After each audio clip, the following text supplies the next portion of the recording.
Elisson Augusto para mais um vídeo aqui do canal Bom de Obra. Sejam muito bem-vindos e hoje no nosso 20º dia de obra, no diário número 20. E hoje sim finalizamos a escavação da nossa viga baldrame. Todas as vigas aí referente à nossa estrutura foram finalizadas. E agora nós estamos terminando de escavar os blocos, que são os blocos que vão ficar na cabeça da estaca. Você lembra, no vídeo anterior e até alguns passados, eu falei bastante desses blocos. E uma coisa que eu reparei, que eu não havia falado, é sobre a posição desses blocos, ou melhor dizendo, o nível desses blocos. Tem duas condições aí dos nossos blocos aqui no canteiro que devemos observar. O primeiro é a condição de um bloco engastado e o segundo é a condição de um bloco apoiado. No corpo da nossa casa, nós teremos os blocos engastados, que são os blocos que vem a nossa viga e a nossa viga ela passa por dentro desse bloco. Então ela está engastada, está dentro. E existe a situação do muro, dos blocos do nosso muro, que esses blocos eles serão abaixo da nossa viga. A nossa viga ele vai apoiar em cima aí dos nossos blocos. Então nós escavamos a viga e agora lá no muro eu vou mostrar para vocês, nós estamos escavando os blocos. Então eu tenho 30 centímetros de espessura de viga baldrame e teremos mais 40 centímetros para baixo, porque aqui é o meu bloco 50 por 50 por 40 de altura. Então eu vou mostrar lá para vocês essa condição. Então tá aqui a situação do nosso bloco e aqui eu vou mostrar para vocês um bloco que será engastado. Então tá aqui, tá vendo que esse bloco, essa cabeça de estaca ela vai ser quebrada, então os primeiros centímetros aqui serão quebradas, que é o normal que a gente faz, porque geralmente essa parte superior que ficou aqui na cabeça, ela tá o que nós chamamos de podre, avariado. Essa imperfeição que vocês estão vendo serão retiradas, será quebrado. O nosso bloco vem aqui e a nossa viga ela passa por dentro, ela engasta. Já na condição desse bloco, que será o muro aí da nossa casa, ela será apoiada, esse bloco será apoiado. Então aqui, tá vendo que ele está mais profundo? Então o bloco nosso, ele vai lá embaixo e a nossa viga aqui, ela vem e passa por cima dele. Essa condição de engastamento ou de apoio, ela tem que vir aí do seu projeto. Então o seu projetista estrutural, ele tem que desenvolver esse projeto e já definir. No projeto ele tem que vir muito bem claro que será um bloco apoiado, será um bloco que servirá de apoio ou se o bloco será engastado aí na sua viga. Fiquem bem ligados aí no projeto para não cometer esse errinho, porque existem algumas condições estruturais que permitem um engaste e outras que é uma solicitação onde pede que seja apoiado. Fechou? Fique de olho. Bom, me afastei um pouquinho. Lá no meio do canteiro estava um sol batendo muito forte, não estava dando muito reflexo na câmera. Então eu me afastei um pouquinho porque eu gostaria de responder uma dúvida de um seguidor que mandou em um vídeo que explica um pouco sobre elétrica residencial. Ele deixou uma pergunta lá e ele fala sobre tijolinho maciço, sobre a utilização do tijolinho comum. Eu vou aproveitar a dúvida dele e vou explicar também uma situação que o pessoal utilizava muito esse tijolinho como viga baldrame. Hoje não se utiliza mais tanto, mas mesmo assim ainda tem um uso. Aí vira e mexe você encontra, principalmente o pessoal mais das antigas, que ainda fala com muito orgulho: minha casa foi construída, ou eu construo sempre a viga baldrame com o tijolinho maciço, com o tijolo maciço. Vamos falar um pouquinho sobre isso também. Então, primeiramente, eu queria apresentar para vocês o que é, para quem não sabe, um tijolinho comum, um tijolinho maciço. Então, isso aqui é um tijolinho maciço. Hoje é mais comum ver a utilização nele para decoração. O pessoal faz a fachada de casa ou constrói até churrasqueira com esse tipo de tijolinho. Mas antigamente era muito comum o pessoal utilizar na construção de imóveis, construção de casa mesmo. E a pergunta dele lá, e que eu vou linkar com o nosso tipo de estrutura aqui, é a seguinte: ele quer construir uma casa e quer economizar uma grana aí nessa construção. Será que ele poderia utilizar esse tijolinho aqui e dispensar o uso de pilar e de viga. E só mais um parênteses aí, a casa dele será sobradada, será 2 pavimentos. Então vamos lá, vamos responder primeiro a sua pergunta. Esse tijolo maciço era realmente muito utilizado, mas ele era muito utilizado nessa posição.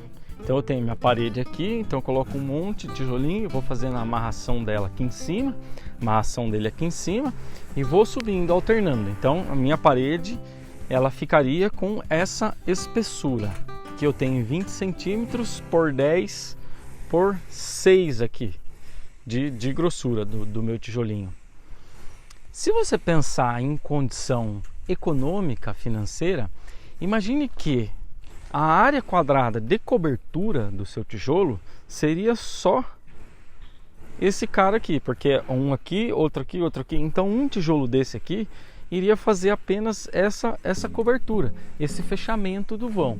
Então assim, só de bater o olho e fazer uma conta bem no papel de padaria aí, bem simples, eu já diria para você com certeza absoluta, não compensa você construir com esse tijolinho. Não é o mais indicado se você está pensando em economizar uma grana. Bom, segunda questão. Mesmo utilizando esse tijolinho, você tem sim que utilizar pilar e viga. Não é legal você apoiar a laje diretamente sobre esse tijolo. Há um ano, mais ou menos, 1 ano e meio atrás, eu fiz uma reforma de uma casa que a laje era realmente apoiada, não era um sobrado, mas era uma casa térrea. Mas de fato a laje era apoiada sobre esse tijolo e estava com muito problema estrutural. Inclusive a laje, ela flambou, ela não aguentou, deu bastante rachaduras aí na parede, e que nós tivemos que quebrar essa laje, demolir, escorar toda ela, demolir toda essa laje, e nós fizemos uma estrutura metálica, fizemos pilar, fizemos viga e fizemos uma estrutura metálica e fizemos um telhado metálico em cima, sem laje. Então não é indicado, converse aí, procure um engenheiro estrutural, troque ideia com ele, converse bastante sobre esse tipo de material, porque ele não é indicado aí para a utilização como se fosse uma alvenaria estrutural. Apesar dele ser muito resistente, ele não é indicado, tá? Não utilize, porque você pode ter problemas sérios de estrutura se você apoiar muita carga nele. Então aqui eu vou te dar uma dica, se você quer construir hoje, tá vendo? Acompanhando aí as altas do preço, que subiu bastante, os materiais para construção, uma grande alternativa, deixa eu colocar esse tijolo aqui no chão, uma grande alternativa aí, uma grande opção seria a utilização da alvenaria estrutural, de uma estrutura autoportante. Esse bloco estrutural, hoje ele está sendo vendido, pelo menos aqui no mercado local nosso, da cidade de Sorocaba, ele está sendo vendido por um valor médio de R$ 2,50 a unidade, contra R$ 1,50 do tijolo cerâmico comum. Só que no bloco estrutural demanda menor quantidade de ferro, porque daí não tem a armação dos pilares. As vigas costumam utilizar uma menor quantidade aí de ferro, porém você tem uns vãos internos menores. Então assim, você economiza por um lado, só que por outro lado você tem que fazer ambientes menores para essa laje, para essa alvenaria suportar o peso da laje. Na fundação, automaticamente você acaba gastando um pouco mais de aço, porque as suas vigas baldrame aí, ela tem que ser um pouco mais grossa, um pouco mais robusta, com uma maior quantidade de ferro, porque daí a sua viga baldrame, ela vai ter que pegar toda essa carga por completo e distribuir aí nas suas fundações. Então verifique aí se no seu terreno, por exemplo, há condição de se executar um radier. Seria uma boa opção para a economia de aço. Isso se o seu terreno ele for compatível, tá? Se seu terreno ele for, você executar uma sondagem aí no seu terreno e o seu projetista, o seu calculista, ele observar que comporta um radier, vai muito bem. E a economia de aço aí vai ser bastante. Condição do tijolo cerâmico e do bloco estrutural. O bloco estrutural ele é um pouco mais caro, porque ele é autoportante, a resistência dele é muito maior do que um tijolo cerâmico. Só que a área de cobertura desse bloco é maior também. Aqui na cidade de Sorocaba, não nessa obra, que essa obra será a alvenaria comum, mas aqui na cidade de Sorocaba o bloco ele é 14, 19, 39, então a área de cobertura é maior. Contra um tijolo que é chamado baianão, o blocão cerâmico, ele é 14, 19 por 29, então só na área você ganha 10 centímetros.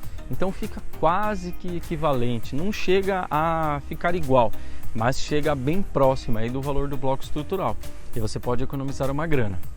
Fechou? Acho que eu respondi.